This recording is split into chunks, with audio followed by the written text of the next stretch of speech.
So, good day everyone. By the way, I am Christine Misa Bayog from BES2.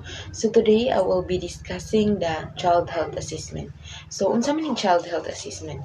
So, child health assessment is muna siya to promote children's is it just not physical but also the mental the mental health of the children, to know the child health. And also so in a health assessment, it evaluates a patient's in general health. So well, there's physical, psychological, and social functions, but and also that involves the medications, the considerations rather of whether preventive in health treatment of evaluation. So the next is the objectives.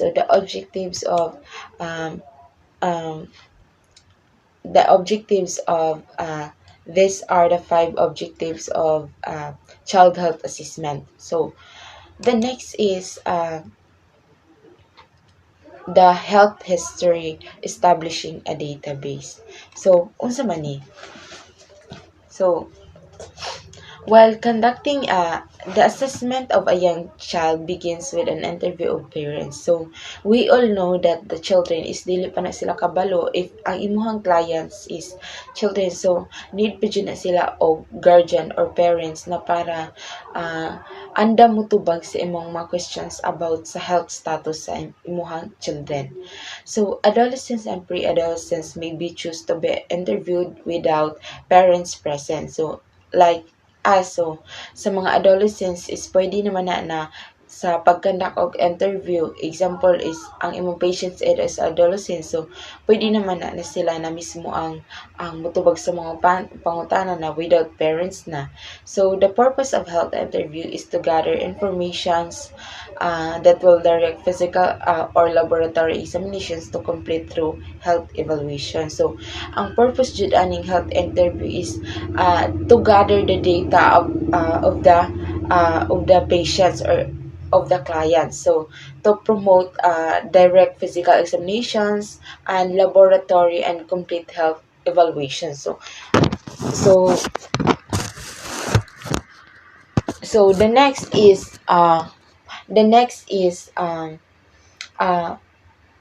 the important principles of childbirth, and also interview include establishing conducive interview setting. So this is the most important when we are conducting an health interview to our community or into our unsa man kanang in our community, or dapat naka-settle na daan siya. So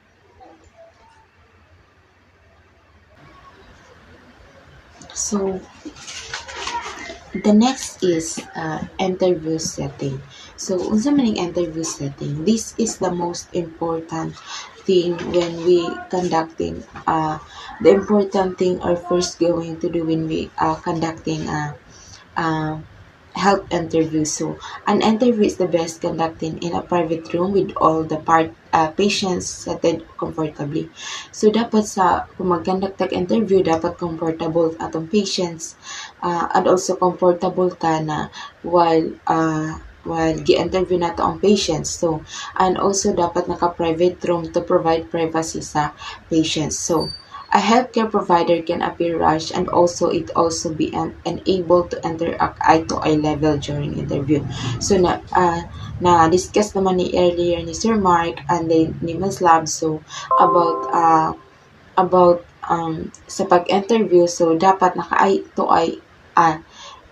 eye-to-eye level so sa pag-interview para magkasinabot mo both patients ug ikaw na as a health worker, para madali ra masabtan sa patients kung unsa ang imuhang gipang advice and dapat buhaton about yung medication. So and also para dali ra pud masabtan sa imong patients and og kanang mas dali ra nimo ma-assess ang patient sa iyahang pain na gibati as of now. So, there are two types of question, the closed-ended questions and open-ended questions. Unsa man yung closed-ended questions? Ang closed-ended questions is muna siya ang mga questions nga limited lang ang answer like yes or no. While ang open-ended question is muna ang mga questions nga na naay any forms of answers like pangutana na kinahanglan lang og opinionated. So, there are three types of effective questions, which is compound questions, expansive questions, and leading questions. Kung maingon tag compound questions is muna na siya ang mga questions that should be avoided of all possible because informations may be illicit and often increase and must be followed by a clarifying question. So, while ang expansive questions is muna siya ang questions that same lang ni siya sa open-end questions that gone wrong, but it questions being as to vague as to answer that limits the questions that makes answerable by yes or no. So, and also, the last is leading questions, which is, ang leading questions is muna siya ang questions that own answer, and also they should be also be avoided that implies if the parents is for caregiver, but if the response with anything other, that the result is exchange could be a child left vulnerable disease. So, the next is the contents of health history. So, this is the most important when we conducting as a health worker, when we conducting health interview. So first is introduction explanation. Ang include aning introduction and explanations muuto ang the very important is the matter of courtesy. So mo nila. So siguro na-apply naman ni nato during mga return demonstration nato na dapat mo greet daan sa patients. Example anis good morning ma'am, this is Christine Moisabay from BSN2. So today I will teach you on how to ingana. So the next is demographic data. Ang demographic data kay include aning the age of the children. Example, kay children man atong clients, the name of the children, ang name sa pwede nato i-interview, which is ang guardian or ang parents, ang social security number, ang gender, ang address, to provide culture that competent care and provisions for special need with a child, culture, ethnicity, place of birth, and also the primary and secondary should also be identified, and the spiritual practices. So the next is chief concern. And chief concerns is include na ani na muna ni imong ipunta na ma'am nganong naaman mo ron diri ma'am kanang unsay gibati sa imong anak. So muna siya.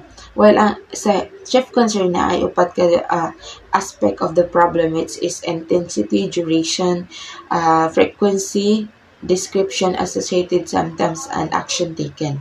The next is health and family profile. So ang health family profile is mo man na siya imputan on sa parents siya. I-ask mo siya kung kuan ba siya, bulag ba siya, single ba siya, or divorced ba siya. What is the type of the family, if ang family ba extended family or blended. So, or nuclear. Na-discuss naman ni dati nato no sa cancer mark. So, the next is how many children are in the family. So, pila ka buok children sa inyong family ma'am o nga na unsay. And the most important is the parents of occupations. The purpose of this will help to establish the socio-economic of level and the time available for child care. So the next is day history. Sa day history na iupat ka current skills, which is the play, the sleep, the hygiene, and the nutrition. So sa sleep ta, ma'am kanang as a play ta. So unsay yung mga paborito na dula ma'am, unsay yung mga paborito na mga dulaan ma'am, pungtan nimo. So kanang magdula ra ba ni siya na siya ra isa ma'am? Kasi nga na for the sleep kanang pila ka oras iyang tulog ma'am ini kay gabi unsa siya oras matulog pagka gabi need ba nimo siya pukawon ma'am for kanang sa morning or siya ra mismo mamatay nga na. So for the hygiene is kanang kabalo ba ni siya maligo na siya lang isa ma'am na without uh, guide sa parents ma'am o sa magsuon or kanang nagahunaw ba ni siya ma'am bago siya naga-take og breakfast or naga get og snack ma'am or naga-eat. So for the nutrition, this is the most important thing when we assessing uh, portions of health assessment because it strongly influences in health. So, taking history of child food intake that can help to determine whether children are many food missing in a typical meal plan or if any questions seem adequate or excessive.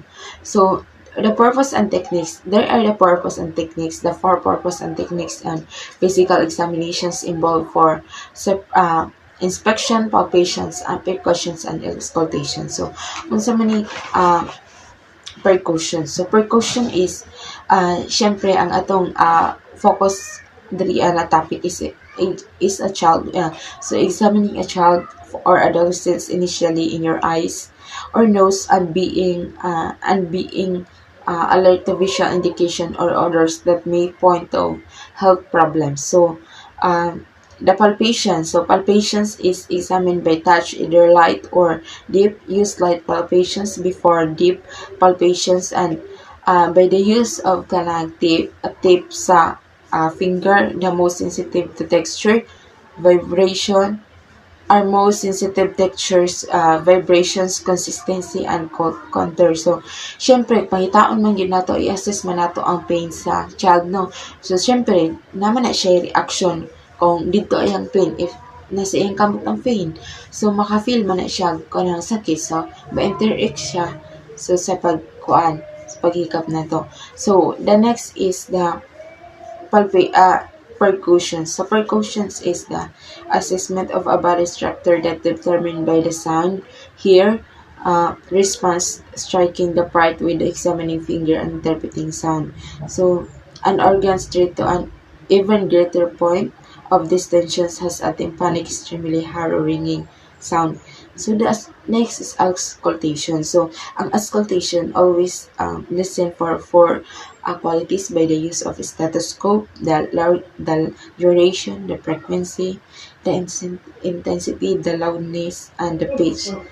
So or kung high or low ba siya. Recognizing abdominal pathology and through palpation is a more complicated skills. So,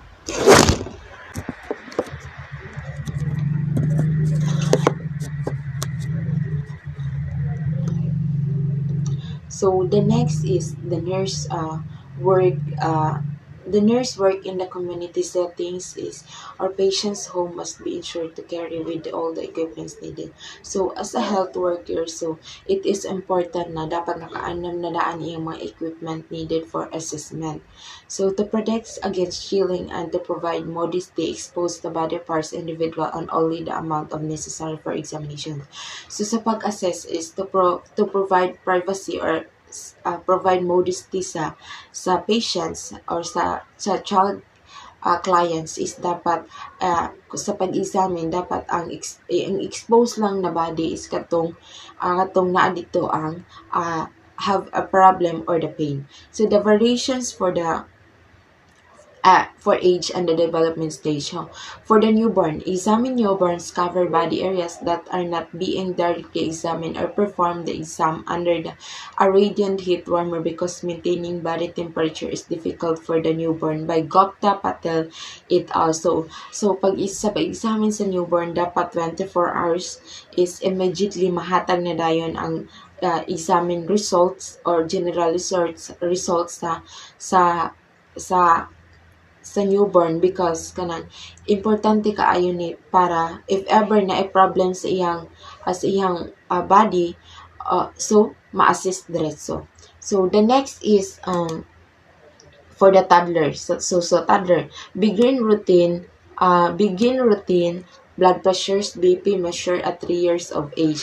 So, sa toddler is kung ano to ang iyang blood pressure, and also to elevate their fears, allow them to sit the lap for the parents for most the exam, and let them handle them such as stethoscope, otoscope, and blood pressure cuff before examination. So, dapat kani sa mga age na 3 years of age is kaning syempre mahadlok pa man ni sila i-examine or i-check sila. So, dapat na-adjust yung parents to sa iyang kilid para para dili sila mahadlok, then para ma-assess sila diretso. So the next is school age and adolescence. So some children in explanation, so they are not lightened about lightened by a known that provide older children with a choice about having a parent with the during examination. So be certain to assess height and weight because more children in this age group than ever before. So the purpose of this is dapat sa children is dapat napamagi-uban na wala kabalo about aning physical or general examination. So napoy uban na sa kanina mga stage is dapat explain nimo as a health worker, explain nimo with a good explanations, and also napoy uban na kanang ang choice nila is ang ilahapang parents ang interviewhon. It's because wala sila kabalo about aning during examination. So ang sa adolescents is be certain is assess ang ilahang height o ang ilahang weight. This is the most important because kasagaran karon sa atong makita sa atong society na gamay pa lang ilang edad pero taas na, gamay pa lang ilang edad pero obese na sila. So the next is body measurement. So again, are important determinants of child in children because while chronic illness the body expand is kanang with chronic illness, the body expand many nutrients combating is destructive process of disease. The normal height and weight cannot be maintained. So, for the height, for the weight is until they can stand well. Infants are weight, rude, lying, or sitting of infant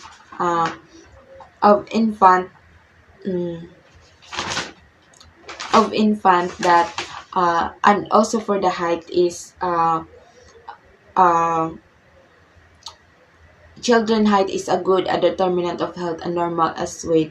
For tips on accurately measurement the height of infants and older the children. So the purpose of to getting a height and infant for the children is measuring weight and height accurately. It is important that we monitor the child health to measure that they need to calculate the body mass index, and if the children is unhealthy weight, there is very important child growth. So as you can see here in the picture na kaning sa pagtimbang sa baby is na ay gihapin sa iyaha. It's because to prevent covers the infants. So as you can see, to prevent the spread of infections from one child to another. So another is for the height of the baby. So as you can see here from the gi-assess siya by the use of tape measure gikan diri as a head to toe. So the next is the head circumference. Unsa man yung head circumference? So ang head circumference is measured at the birth of and routinely on physical examinations and assessment from 1 to 2 years of age. Head growth occurs because the brain is growing. So head is circumference reflect brain growth and circumference reflect brain growth of potential. So The purpose of this is to, it is important part, well, the baby care of during examining that change from the expected normal head growth in any alert to health provider of possible problem. So if ever, so dapat i-assess nato da aning head ang before sa paggawa sa baby para if any if kung naay problem ang bata, so dali ra ma-assess sa mga healthcare. So the next is chest and abdominal circumference. So as you can see here in the picture, measurement of chest and abdominal circumference are not done routinely but rather when a specific pathology warrants. So as you can see here, nagisukod siya by the use of tape measure, nagikan siyang measured at the nipple line, and also the abdominal circumference is measured and the level sa iyang umbilicus. So from diri up to diri. So the next is skin is assessed in conjunctions with the examinations of each body region. So always assess the temperature, the color, the dryness of the and the texture of fluid and body tissues under presence of any lesions such as rash or might be revealed communicable illness. So i-assess nato ang texture of ang color ug ang dryness atong sa skin of the children to know the if na by problem about her skin.